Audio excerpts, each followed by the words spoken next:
After the end of World War II, the world was split into two, East and West. This marked the beginning of the era called the Cold War.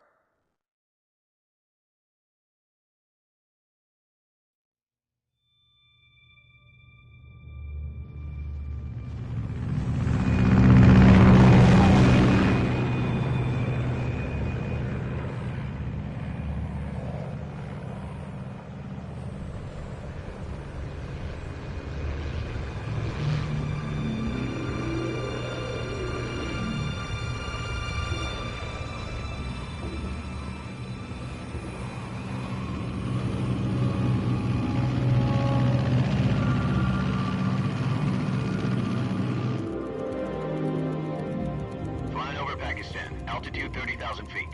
Approaching Soviet airspace. 20 minutes to drop off. Commencing internal depressurization. Equipment check. Arm main parachute. All right. You ready to go? Drop zone still showing a high pressure mass. Cav okay. Good. We've got high visibility.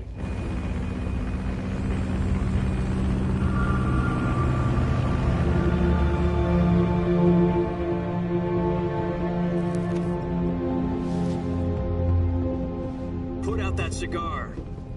Connecting oxygen hose to interior connector. Put on your mask.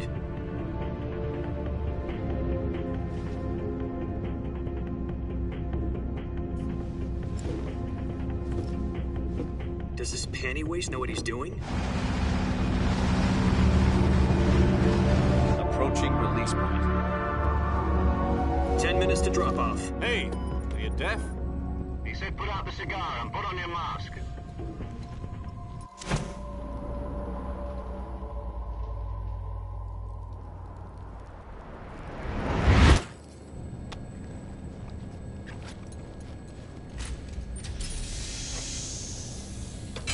Depressurization complete. Checking oxygen supply. 6 minutes to drop off. Opening rear hatch.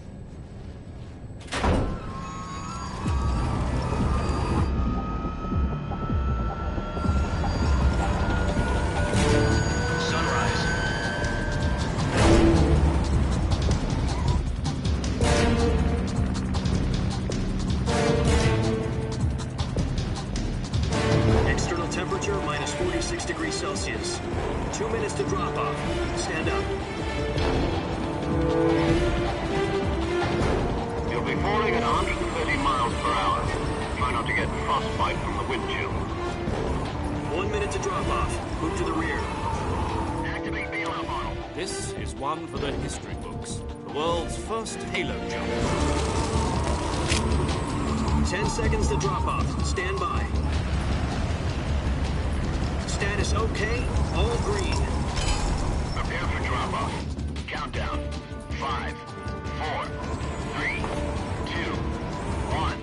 Spread your wings And fly. God be with you.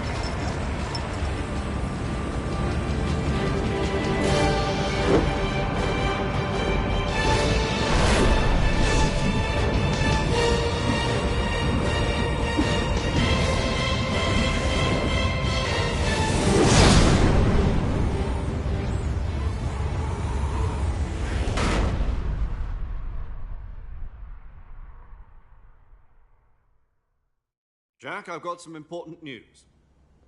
The head of the CIA has finally given us the green light for the virtuous mission. Virtual mission?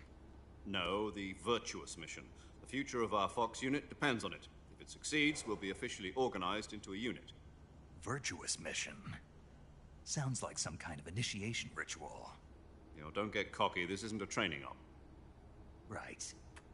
So what exactly is this wonderful mission? Well, about 2 years ago, a certain Soviet scientist requested asylum in the West through one of our moles. His name is Nikolai Stepanovich Sokolov. He's head of the OKB-754 Design Bureau, one of the Soviets' top-secret weapon research facilities, and the East's foremost expert on weapons development. Sokolov? Isn't he that famous rocket scientist? The very same. On April the 12th, 1961, the Soviets achieved the first manned spaceflight in history. The Earth was blue, but there was no God. Well spoken. The rocket that carried Yuri Gagarin to orbit was the A-1, known as the Vostok rocket. Sokolov is said to be the man most responsible for the multi-engine cluster used in that rocket. After Gagarin's flight, Sokolov left rocket development to become the head of the newly established Design Bureau.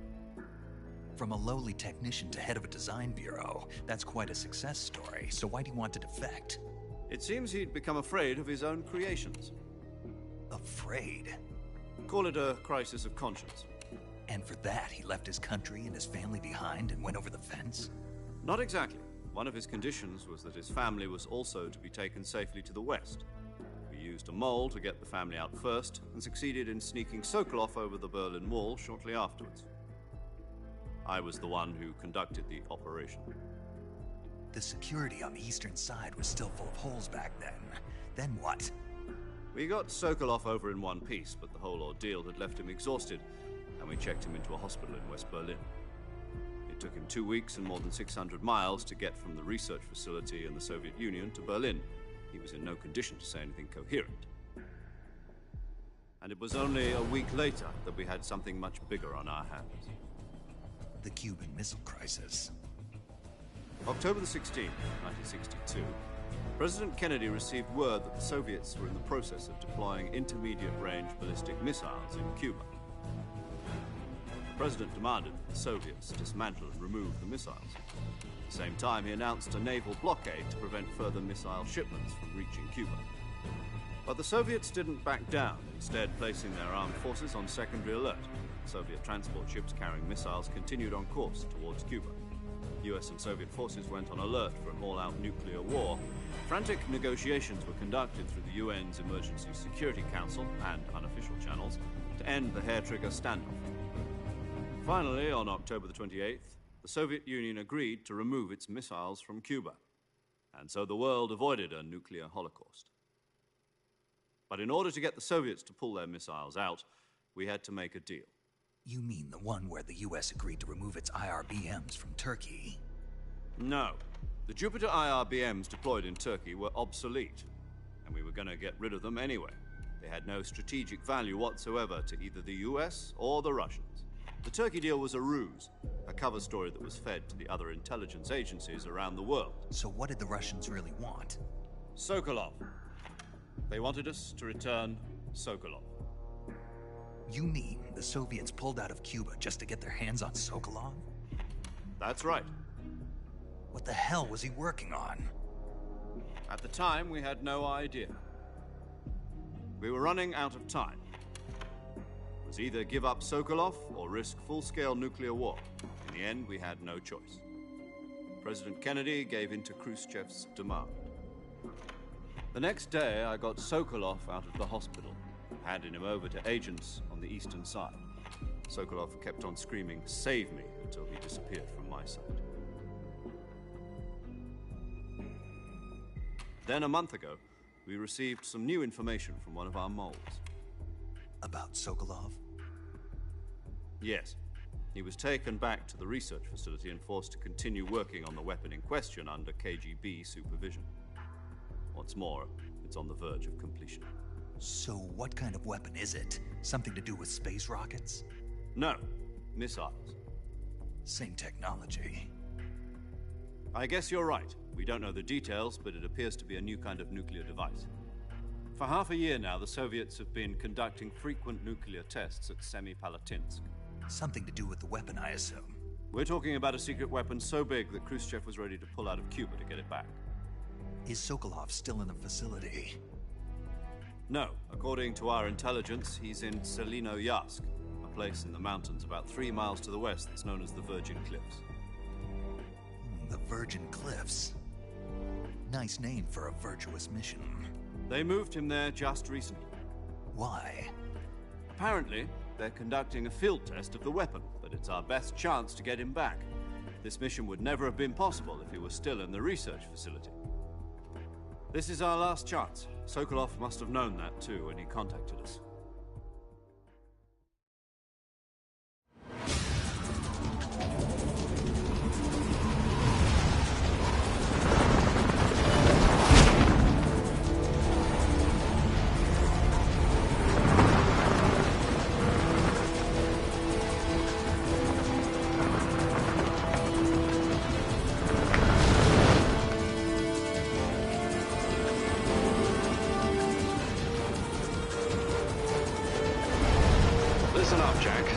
mission is to infiltrate Selino Yask in the Soviet mountains, ensure the safety of Sokolov, and bring him back to the West.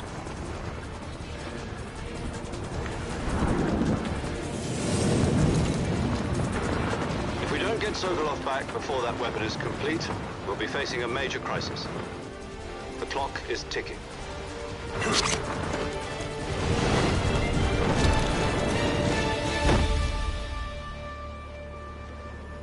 Once we've confirmed the rescue of Sokolov, stand by at the recovery point.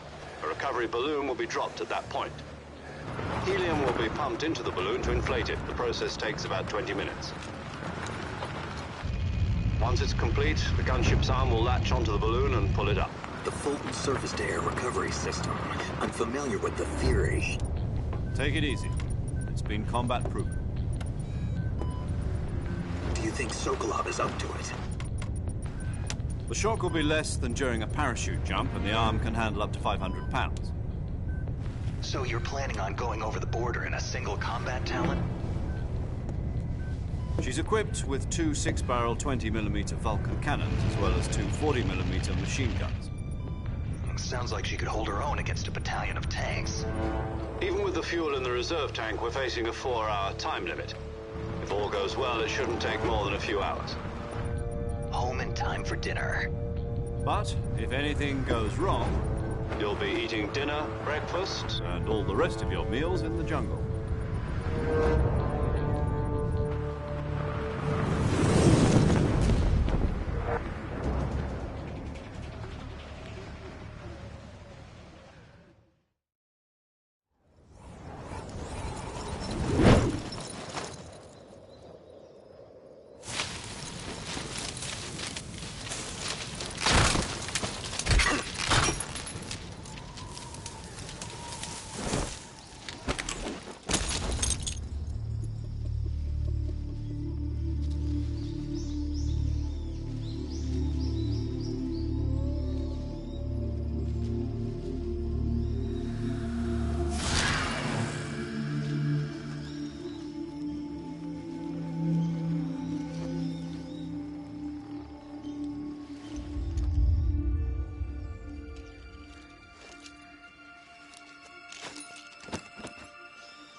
Do you copy? You're already in enemy territory, and somebody might be listening in. From here on out, we'll be using code names to refer to each other. Your code name for this mission will be Naked Snake. I'll be referring to you as Snake from now on. You're not to mention your real name. Snake? Oh, you don't like snakes? What do you mean? You've eaten one before, haven't you? In survival training. I'm glad to hear that. I don't know if I'd ever order one in a restaurant, but... Be careful, you might not have a choice. What about you, Major? What should I call you? Let's see. I'll be Tom. Call me Major Tom. This will be a sneaking mission. You must not be seen by the enemy. You must leave no trace of your presence. Is that clear? This kind of infiltration is the Fox unit's speciality. In other words, weapons and equipment are procured on site. That goes for food as well. You're completely naked, just as your name implies. Great. Now I see why you asked me if I like snakes. I suppose calling me Snake was your idea of a joke, too. No. There's a good reason for that. I'll tell you later when the time is right. Gotcha. Getting back to the subject, how exactly am I supposed to feed myself? You've been issued a knife and a tranquilizer gun. Use them to hunt for food. You'll also find some medical supplies in your backpack. Yeah, about the backpack. I lost it in a tree on the way down. I see. Well, you'd better go back and get it then. You know where it is? No problem. I can see it from here. It's stuck on a branch. To climb a tree, Stand in front of a tree that's covered in ivy and press the action button. I'll be monitoring your progress over the radio. We can't risk violating Soviet airspace, but I'll be in the gunship. My frequency is 140.85. I'll give you a call if I need to talk to you. If you need to talk to me, use the send function. Okay, Snake, go get your backpack.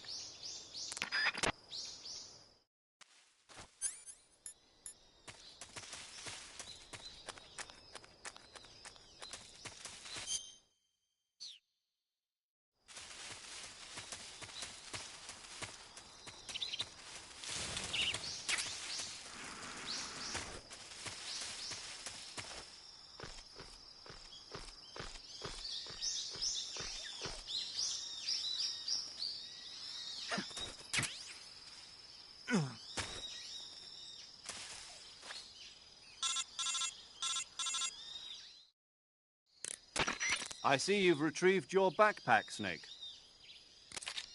To equip a weapon, it's necessary to take it out of your backpack.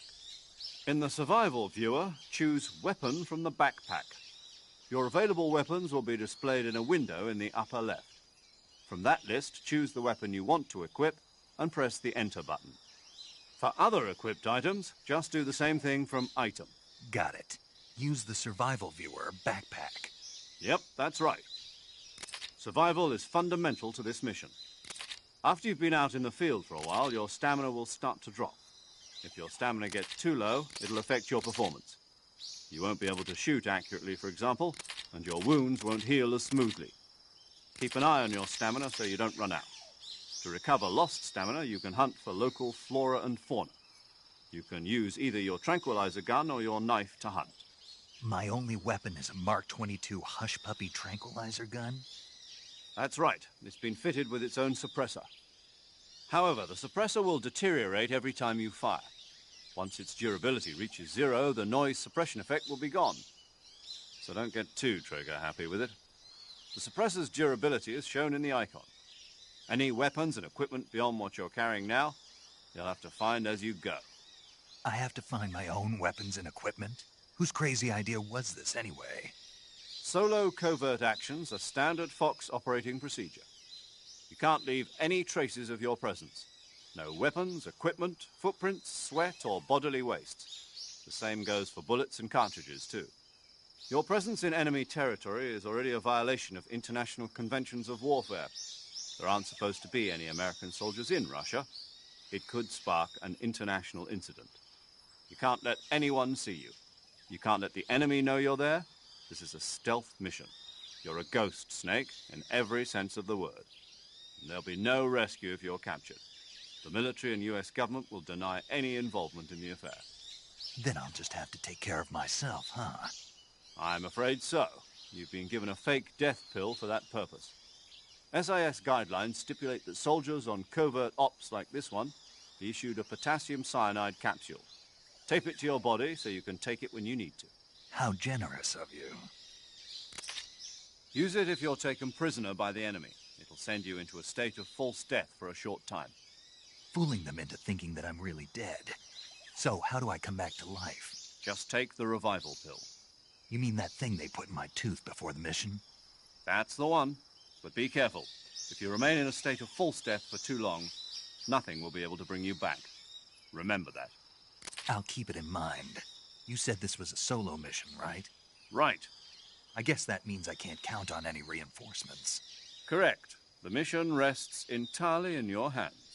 A real one-man army. Relax. There's a support team ready to back you up over the radio. Who? I'll introduce them to you. This time, survival is of utmost importance. The first member of the support team will be in charge of monitoring your physical condition.